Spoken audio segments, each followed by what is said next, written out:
Hello, everybody.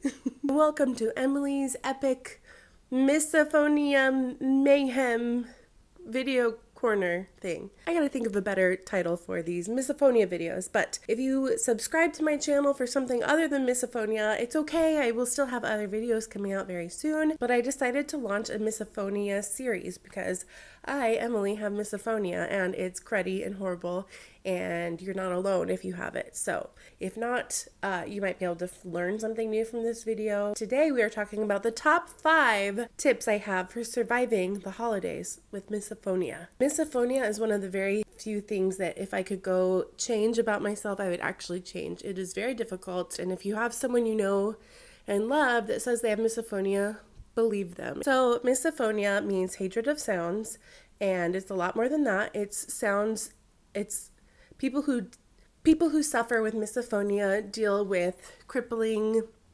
irritation, anger, fight or flight response when it comes to certain sounds that trigger it. It sounds made up, or it sounds like they're just being rude or picky about things. No, misophonia is not that. It's an actual condition.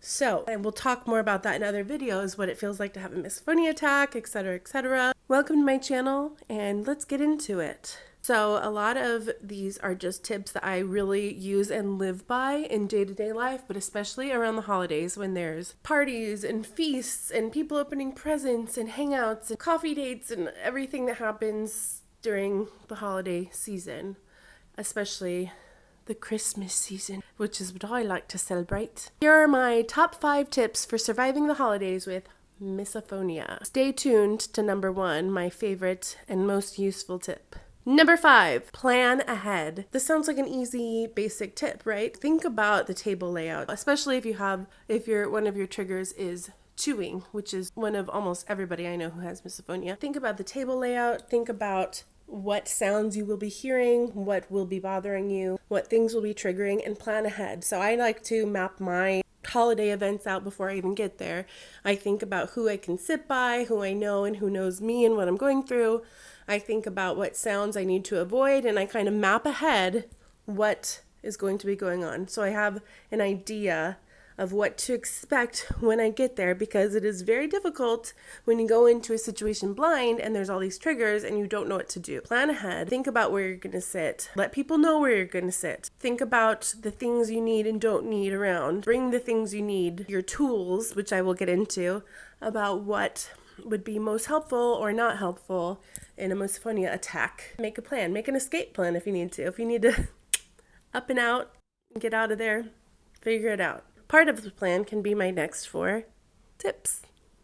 Number 4. This is probably one of the best tips I know of and one of the most important tips. I use these every single day, but the next number 4 step tip is earplugs. Earplugs help with everything from humming to chewing to music in the next room to people walking weird, all these things that happen that trigger your misophonia. It can help at least take the edge off the noises. This helps even with people who are just neurologically different, neurologically spicy, as some people say, because I don't just have misophonia, I have ADHD and all these other things, OCD.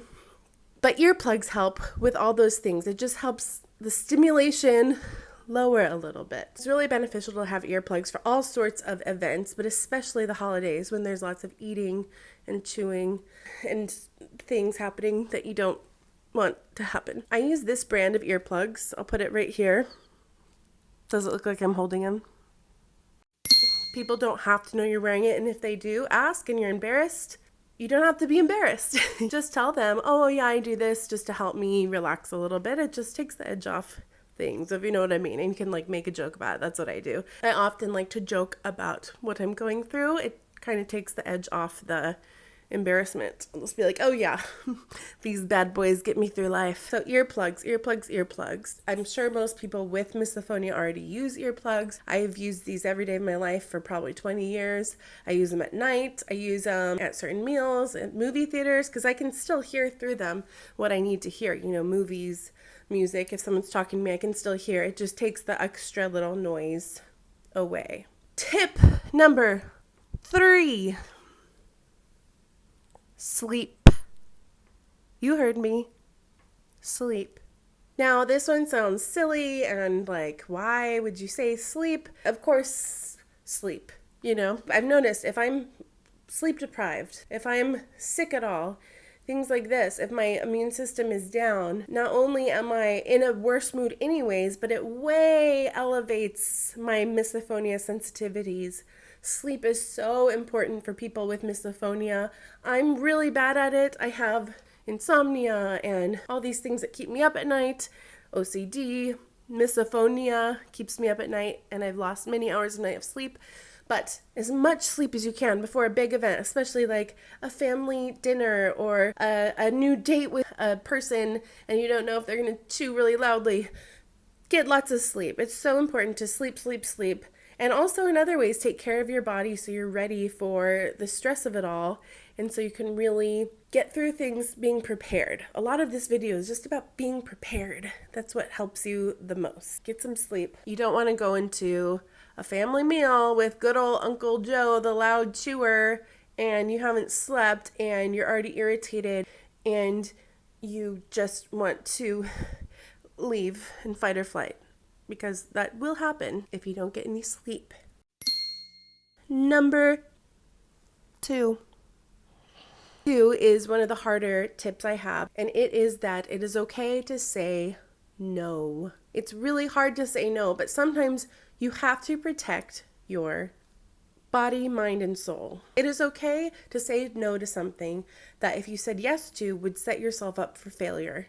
It is not selfish. It is okay to say no to things, because if you're going to be crabby and stress the whole evening, no one wants that anyways. It's okay to say no. It's okay to pick and choose what you do and what you put your energy into. And this goes for everybody, but especially people with misophonia who can't handle every event the same way a neurotypical person can. It's okay to not go to that concert. It's okay to miss a movie you didn't really want to see anyways because of the popcorn chewing behind you. You don't have to explain yourself, but if you want to tell people, you can say, well, I have a condition. I can't do everything I would love to do anyways. It's okay to say, I haven't slept enough, or I have a condition and I can't go to movie theaters. You're saying no because you're protecting everyone around you from your rage that comes from misophonia. I also have misokinesia, which is visual misophonia, which is awful. So cute. I have to say no to certain events where I know people will be shaking their legs or tapping their fingers, or even it can be saying no to sitting in a certain spot at the dinner table, or saying no to playing a certain game. It's okay to say no. It's okay to be at peace with saying no. Allow yourself to say no.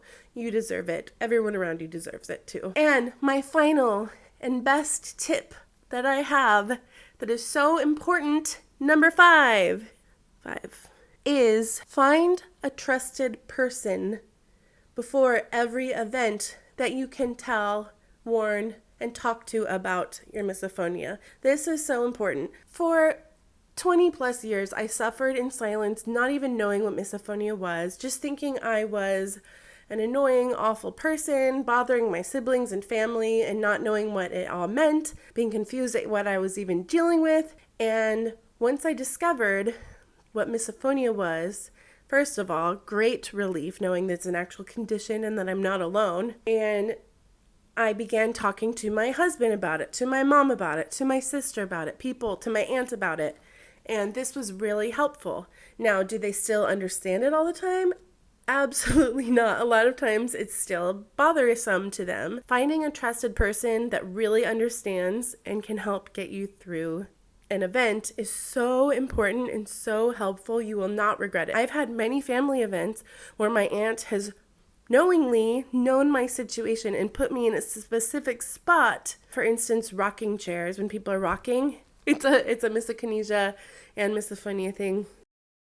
Fun times. She's put me in a rocking chair, so I'm the one in the rocking chair, so nobody else for our family game night sits in the rocking chair and rocks. So she's been that person in my corner. My husband, time and time again, has asked people to stop doing things that he knows are triggers when I've asked him to, and he's been in my corner, and he makes it where it's not awkward and silly, where he explains it well. Having someone in your corner is so important. Even if they don't understand it all the way, having someone who's looking out for you, that you ask to look out for you and to help you along, is so important.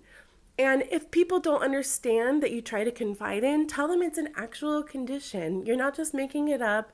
Your brain fires off the wrong things. I don't know how to explain it, but the wrong things happen and it's conditioned. Misophonia is very misunderstood. So it's okay to explain yourself and find someone who cares. And if you're going to a place where nobody really cares and you don't have a trusted person, either limit your time or don't go at all. Because remember, it's okay to say no and it's okay to pick and choose what you put your effort into. There's so many ways to celebrate the holidays and Christmas that doesn't involve putting yourself through torture.